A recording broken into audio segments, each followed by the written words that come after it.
Hey guys, welcome to the Elsa Kurt Show. I'm Elsa Kurt.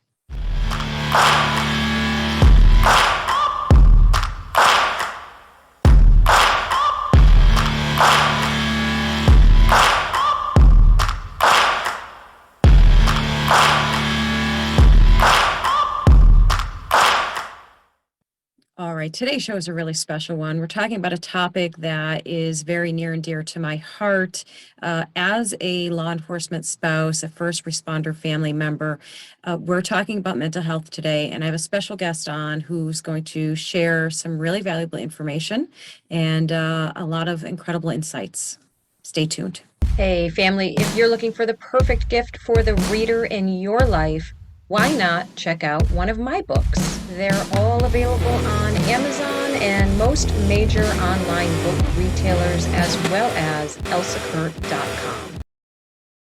All right, guys, welcome to the show. As promised, I have Michael Sugrue here today, and we are going to be talking about a whole bunch of stuff, but namely his new book that just came out today. It's called Relentless Courage, and I got to look at it again. It is Winning the Battle Against Frontline Trauma. I had to pause there. Winning the Battle Against Frontline Trauma. This book looks absolutely amazing. How you doing today? Doing great. Thank you. Thank you so much for coming on the show. I know that you are super, super busy between promoting for this book and going on lots of shows like this and doing videos. You're like a superstar right now. You're in a lot of things. It's very, very cool. It's crazy times. Yeah, it's nonstop right now, but it's all good stuff. So it's exciting stuff. Absolutely. And for what an incredible cause to fight against the stigma of mental illness and mental health. And I think it is so incredible what you're doing and so needed. So thank you for doing what you're doing. Absolutely. It's my mission in life now. And I almost became a victim of it. And now I'm here to show hope and show light and show that you can come out the other side of this. Yeah, your story, I know from what I know, is pretty incredible. Your journey is pretty incredible. So could you tell us a little bit about your journey through the military, how that came about, and was this always your calling? I'd love to know your backstory. Absolutely. So I was born and raised in Northern California in the Bay Area. And honestly, I've had an interest in both the military and law enforcement since I was a young child. My stepfather, who came into my life very early, he was a police lieutenant here in the San Francisco Bay Area. And so I became a police volunteer at 8 years old. And after that, I was a police explorer in high school. And my path originally was going to federal law enforcement, to the FBI. And so my plan was to go into the military as a commissioned officer, do my 4-year commitment, get out, and then go into civilian law enforcement. And some things happened, some things changed. I did go into the Air Force as a second lieutenant after I got my degree in criminal justice. And I went into security forces, which is military police. And I served all over the world, South America, Middle East, all over Europe. And I came back in 2004 and I went immediately into civilian law enforcement. And I got hired by the Walnut Creek Police Department, it's about 15, 20 minutes outside San Francisco. And I've worked there for 14 years until I ultimately medically retired in 2018. Wow, that's an incredible career, incredible journey. And, and all it, of course, is serving something bigger than yourself, which is just incredible to me. I have so much admiration and respect for our military and, of course, our first responders and the sacrifice that that you give in the name of duty, in the name of the job, is something that anyone outside of the law enforcement family can't possibly comprehend. The level of sacrifice and the level of willingness to sacrifice. And the obvious statement to that, follow up to that, is the toll that it takes on you. Can you talk a little bit about that? Absolutely. And that's actually one of the purposes of our book that just came out, is we want to show the human side behind the badge and behind the uniform. And not to just, veterans and fellow first responders, but to their loved ones, their family members, and even the general public. And the facts are, there's a couple key facts to consider. The first is that we are literally exposed to hundreds and hundreds of traumatic incidents over our careers. And, the most common that come to mind that we see on a regular basis are suicides, whether it be homicides or natural deaths, child abuse, sexual abuse, whether that's to a child or to an adult, disturbances in progress, you name it, horrible traffic accidents where people are seriously injured or killed. We're the ones that have to go to these horrific scenes. And when we go there, we have to be in control. We have to do our job. And we can't show our emotions. We can't show our vulnerability. We can't show or talk about the fact that these things take a toll on us. And that's part of the stigma and culture, is that we don't talk about this. We don't talk about the human side. Usually we just go from one call to the next call and so on and so on. And if you add on top of all that, the current pressure, especially for law enforcement members across the country, with the BLM movement, with the defund police movement, we're literally losing support at all levels, at the federal level, state, county, local governments. We're at the point now where we're literally on an island. And so you take all this pressure, all this exposure to trauma, and then on top of that, you have this betrayal or abandonment from people who should be supporting you, should be having your backs.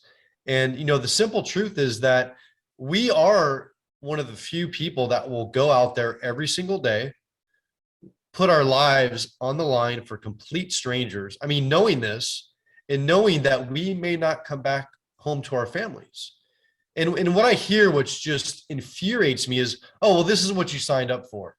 This is what you should expect. And that's not what we're talking about here. We're talking about that we are willing to lay our lives down to protect complete strangers. Absolutely. And that's what we do. And that's what I want people to understand who aren't first responders, that, usually you only see us on your worst days. When somebody calls 911, we're it. We're the last resort. We're the ones that have to go into the most dangerous of situations, up to and including an active shooter situation at a school, as a prime example. And we have to neutralize that threat. I mean, literally, there is nobody else. Right. Yeah, absolutely. Michael, my blood boils when I hear people say things like that. And you're absolutely, I don't know if you know this, I'm a law enforcement spouse. And this is why this is part of my passion as well, to, give voice and give platform to people like you who are doing the job and helping these people who, are first responders who need this help so desperately. And what kind of started me on my trajectory was comments like that, like, this is what they signed on for, boo-hoo. And my response, after I learned to temper my response a little bit and swear less, kind of became, yes, that's absolutely right, they chose it, so say thank you, because I don't see you doing it. I don't see you running towards the danger, so just say thank you. And that sort of kind of shuts them up. But unless they're behind a keyboard, keyboard warriors are. Absolutely. And the other side, which I didn't mention, and one of the main purposes behind my book, is that, and this applies to all first responders and military to include, that we are much more likely to die by our own hands than the hands of another. And that's a fact. I mean, the facts are that, we train for combat. We train, drive vehicles fast, defensive tactics, how to shoot weapons, arrest and control techniques. But we don't train how to acknowledge when we have mental health issues, when we have things that are bothering us. And so we keep it inside, and we're so good at putting up this front that everything is good, nothing bothers us. And we feel obligated that we have to constantly put up this image to the public and those around us. Where inside, we're literally suffering and dying in silence. And so that's why we need to talk about this. That's why we need to address it, because we need to save the lives of our first responders and our military members.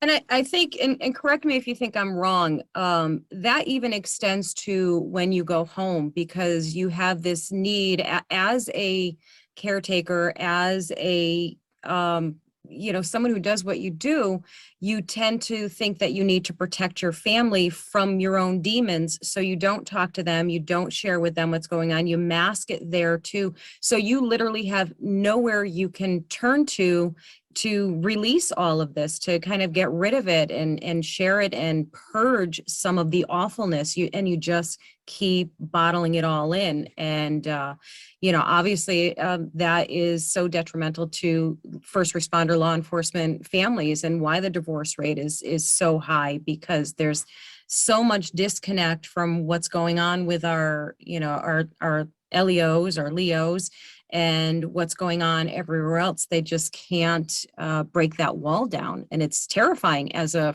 spouse, as a family member. I couldn't agree more with you. I mean, that was one of the biggest mistakes that I made. Is from day one, I made a conscious decision that I would never bring the job home. I would never talk about the job to my spouse. And it absolutely did cost my marriage. It cost my marriage. And it got to the point where when I needed to talk to her, it was too late at that point. And I'm not advocating to share all the gruesome, gory details, but as a simple example, and this is pretty common, if a first responder comes home and you're in a bad mood, you need to communicate, first of all, that it has nothing to do with your spouse or your kids or your partner, and let them know, hey, I'm sorry, but I had a really tough day today. I need some time to decompress. Just, give me a little bit of time. And when I can, I'm gonna talk to you a little bit about what happened today, just so you kind of know why I'm so bothered, but it has nothing to do with you. And you have to make it clear on a consistent daily basis, hey, I'm having a bad day, but it's not you. It's what I saw today. It's the fact that I saw some poor kid get hit in a crosswalk and was fighting for their life right in front of me. I mean, that's the reality of it. Right. And like you said, we're protectors by nature. And I always thought I'm protecting my family, but I wasn't. I was literally pushing them away and isolating and putting myself on an island. And that's not healthy. That's what we need to change. Absolutely. I agree with you so much. And from the spouse perspective, I can give you one of the things I learned early on, and my husband has been, so gracious throughout our relationship and marriage to share with me, all of these things and the pitfalls and how things go wrong. And so one of the things I kind of came up with early on was to ask, when it wasn't a good day, and you can tell you're pretty perceptive as a spouse, your partner well enough. And so the question became, so do you need conversation, silence, or distraction? And whatever that answer was, I respected it, and I knew that when he was ready to talk about it, if it was a bad day, a bad event, we would talk about it. It just had to be on his time. And, maybe that would be a helpful thing on the spouse end of it too. But I love what you're saying. And I think that police officers and all of our first responders, of course, can benefit from that advice from you so much. Just that little tidbit of information, just what you said, it's not you, it was a bad day and it's not you, because I'll speak for the women and say, we always think it's about us. We always think you're mad at us.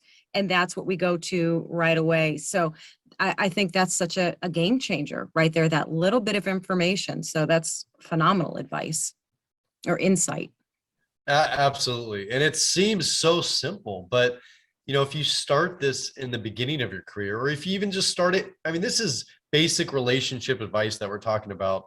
So this applies to anybody, but literally start it when you're in the training academy, before you start the job. And I can take this a step further when we're talking about communication, and we need to change the culture and normalize talking about it on the job. I'm not saying make it a huge deal and stop everything that you're doing, but as we go to these traumatic calls, whether you're with a partner, you have a supervisor, once you've cleared that call and you've got a few minutes of downtime, or if it's at the end of the shift, just have a conversation, get it off your chest. I mean, part of this is just literally not keeping it inside, but you have to have somebody that you trust who is going to not judge you, who's going to understand you and support you. And that's the key to this whole thing, is trust and support.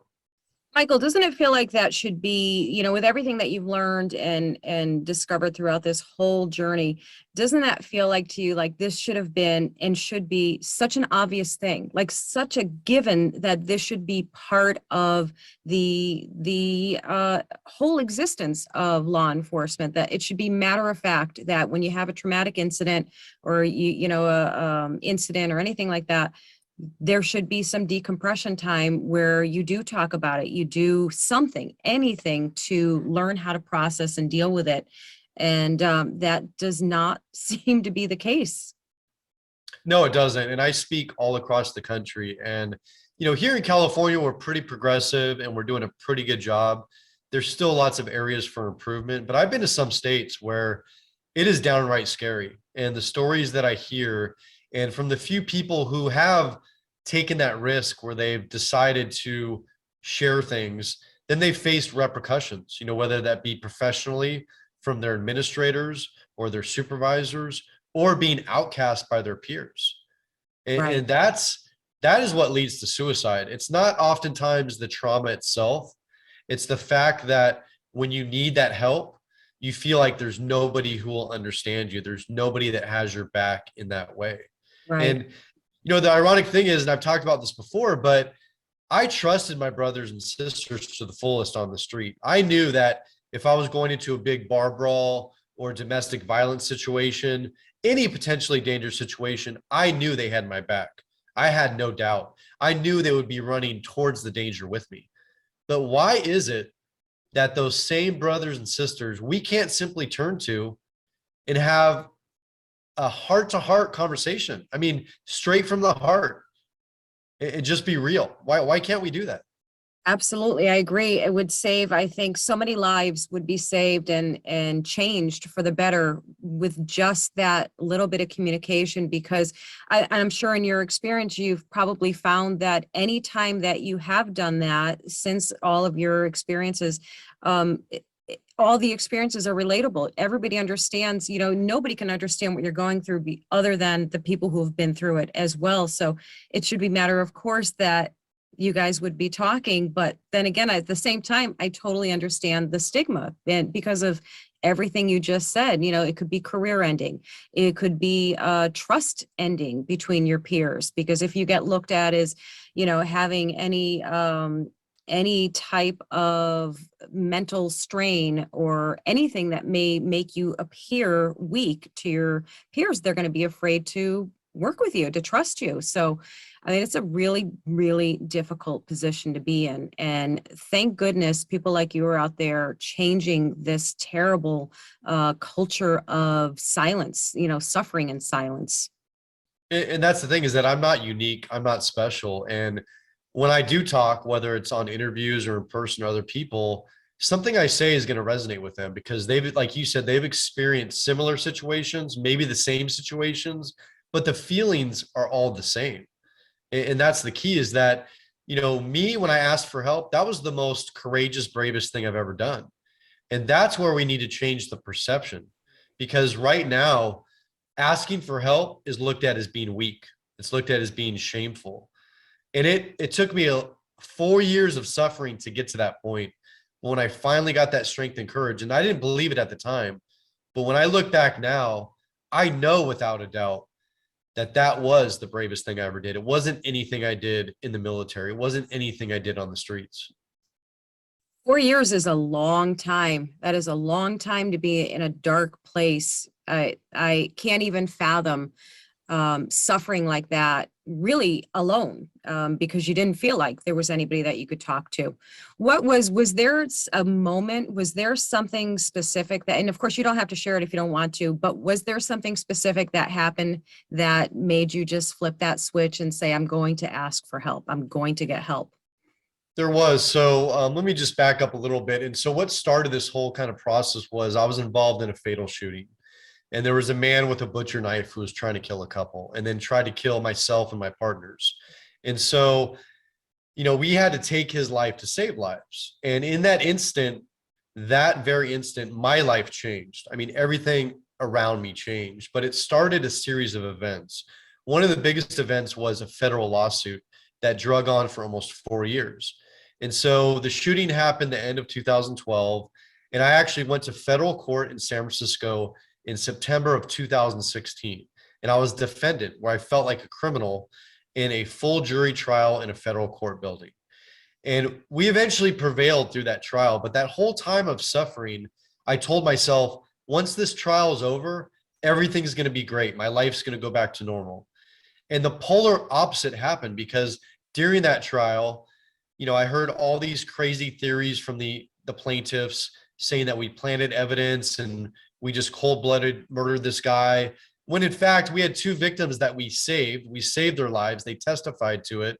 And in my case, the guy that I killed had an identical twin brother, and he was in the courtroom with me. So that same face I couldn't get out of my nightmares for 4 years, his family members were there. And, the bottom line is I have a lot of guilt because I didn't do anything wrong, but the fact is I still took a human life, and I have to live with that. And so when the trial ended, I just started nosediving. I started putting myself in dangerous situations at work, hoping I died in the line of duty. And I was literally putting my officer safety aside, putting my judgment aside. And it was the opposite of suicide by cop. I was hoping some bad guy was going to kill me on duty. That's what I was hoping for. And what changed that was about a month and a half after my trial ended, my best friend, his name is John Davison. He was a Vietnam veteran. He was also a 35-year reserve officer. He was my best friend. He tried to kill himself when I was on duty. And I got to the hospital just as they rushed him in, covered in blood. And I didn't think he was going to make it. And that's where I felt the guilt and the shame that I didn't see it in him. I didn't recognize the warning signs, and I started blaming myself. And all I could think about was my young daughter at the time. Is she going to blame herself? And that was what pulled me out of the darkness. So my best friend, John, by trying to take his own life, actually saved my life. Wow. Wow. Absolutely incredible. And how old is your daughter now? She's 11, and she is my world. She is my Yeah. world. Thank God for kids, right? Our kids are everything. And what a gift that she doesn't even truly comprehend how much of a gift she is, right? She will someday, but absolutely Yeah. right. Absolutely. Yeah. I'm sure she's incredibly proud of you. And, those experiences are so impossible. Even like I said, law enforcement spouse, and I cannot comprehend, can't fathom those experiences. Our spouses can come home and tell us about them, and we can sympathize, and that's good and that's helpful and everything. But to truly understand is a whole other category in itself. And so now you co-authored this book with Shauna Springer, is that correct? And she's a PhD, correct? She is Dr. Shauna Springer. Yes, Dr. Shauna Springer. she's the one that made this whole project happen. She is absolutely amazing. So she is a Harvard grad. She's a psychologist. She's worked with combat veterans most of her career and first responders. And about a year and a half ago, a little bit over that, we decided to collaborate on this project. And she is a gifted writer. She's written a couple books. And so the format of the book is that there's 15 chapters. Every chapter is split into two parts. The first part is my story told in my voice. And the second part is Dr. Springer's just global insights, explanations, and summaries so that anybody will understand what's going on. They're going to see the real human side behind the badge. And not only do we explain the trauma, but we talk about how to come out of this trauma. And that's why this book is literally it's going to help save lives. I mean, 100%, this book will save lives. Michael, this sounds like a book that should be mandatory, required reading for everyone going into the police academy and everyone on the job. Really, not even just the police academy. It should be required reading for everyone on the job, because how impactful all of that is, and just to have that information and knowledge. And now you're doing a lot of touring, a lot of speaking events, and changing a lot of lives. I read something on I think on your Facebook, I think. It's a really incredible recommendation from somebody from, I believe, a police department who was talking about the impact you had, like immediately on their PD, I believe. Does that ring a bell? That was pretty Yeah, recently, I think. Yeah. his name is Chief John Carley. He just Thank you. retired from the Vacaville Police Department, and he actually works with Cortico and Lexapol, and Mhm. he speaks around the world. He was just speaking out in Dubai, I believe, Wow. and he is an amazing man, and he is a true leader, one that has truly cared about his people. And so, yeah, to get an endorsement like that, and he actually, among many others, gave us written endorsements for our book. So they previewed our book because it just came out today, but they were able to read the manuscript ahead of time. And another one of those great people is Lieutenant Colonel Dave Grossman, and he actually wrote the foreword for our book. And I'm still in shock that he did that because I remember hearing Lieutenant Colonel Dave Grossman speaking in person 15 years ago, and I've known about him for over 20 years, and he is a pioneer in this arena when it comes to our warriors, our military veterans, and our first responders. And so to have him be part of this life-saving project, it's unexplainable. I mean, the feeling that I have behind this. He is absolutely incredible. My husband forwarded me years ago. He forwarded me his speech about the sheep, the wolves, and the sheepdogs, and I thought it was one of the most amazing, greatest things I've probably ever heard in my life, and I've never forgotten about him. And when I saw that he had written the foreword for that, I was like, wow, that is a big deal. That's a really big deal. So yes, that's a testament to what's inside your book. It truly is, because he is, he's a king in this lane, in this world, and his vast knowledge, and God, he's incredible. So yes, that's huge. Congratulations on that. Thank you. It's an absolute honor. I mean, honestly, I didn't think it would ever happen. So I just can't tell you how honored I am to have him do that. It was amazing. Well, like I said, that's a testament to you and to what's inside your book, and the work that you and Shauna have done together to present something that is going to be so impactful for so many. You must be so excited right now. How are you feeling? It's crazy. This is day It's one, right? I know we uploaded to Amazon on Friday, and I've been checking Amazon literally like every 15 minutes for like the last 3 days, and it's finally here. And so I went on and ordered two books myself, and they're going to be here on Thursday. And so I think once I'm holding the actual physical book in my hand is when this is going to be a reality. But I'm on Clyde now. Can't even speak. I'm on cloud nine right now. I mean, literally, I'm glowing. I'm excited, and I just want to get the word out on this. I want It's people to read amazing. it, and I hope someday, like you said, I hope someday this is required reading for everyone going not only to law enforcement, but any first responder for that matter. Absolutely. And what an amazing thing, I would imagine, for you right now to be in the place that you're at emotionally, physically, everything, and to look back at that time when you were in your darkest time. And what a great lesson and motivation for anyone who is in those dark days right now, to be able to listen to you and to read your book and see you speak and hear what you have to say. And and that is very realistically going to be their moment of change, and of allowing themselves to feel and to express what's going on with them. So the impact of this is just amazing. I'm so excited for every part of this for you. It took a lot of work. It took a lot of patience. And I never imagined I would be here today doing this. But I can tell you personally that I'm a better person than I ever was. I'm a better father than I ever was. I mean, I look at life differently. I look at people differently. And in my darkest, deepest thoughts, I didn't see any hope. I didn't see any light. And so to be where I'm at now, that's what motivates me, because I'm living proof that this is possible. It can happen. Yes, absolutely. Absolutely. Again, thank you so much for sharing your message. Can you tell everyone if you have speaking events coming up, where they can find you on social media, where they can find the book? Give us all of where we can find everything you. Absolutely. So I'm on LinkedIn. That's probably my biggest site. I'm on there every single day. and it's under my name, Michael Sugrue. I also run a couple Facebook pages and Instagram pages. The first one is called First Responders First. And I'll say that again, First Responders First. That is both on Facebook and Instagram.